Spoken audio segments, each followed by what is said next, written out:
Now defendants have a right to appeal, and if you're detained, why wouldn't you appeal? Changes brought on by the Safety Act have been a tightrope for many local governments in Central Illinois, including Champaign County. It's been 6 months since the legislation was signed ending cash bail. Now appeals are skyrocketing.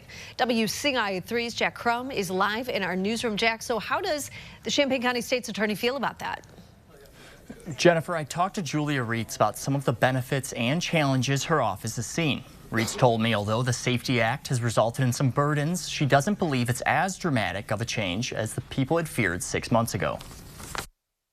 First of all, I think that there are some tweaks and fixes that still need to happen. The elimination of cash bail was one of the aspects of the Safety Act. 6 months in, Champaign County State's Attorney Julia Reitz says she's seen the benefits from a public safety perspective.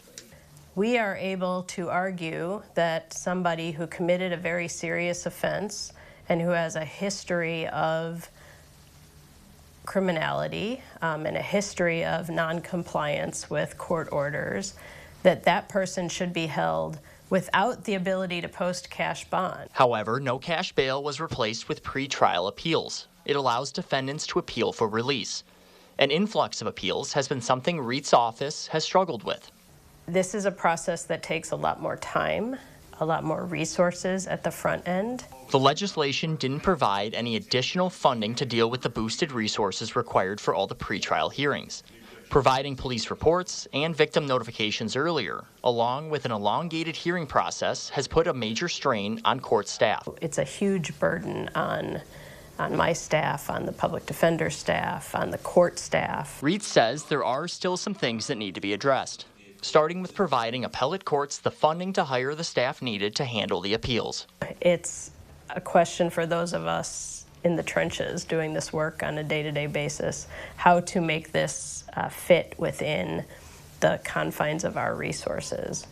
And I'm hopeful that the legislators who created this will look kindly upon us and provide us with the resources that we need in order to do the work they wanted us to do.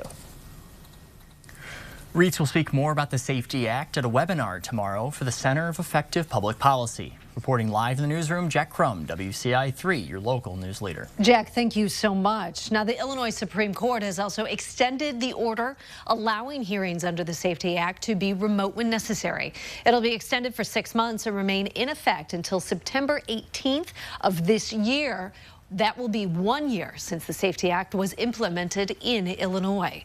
The court also approved the report and recommendations from the Pretrial Release Appeals Task Force.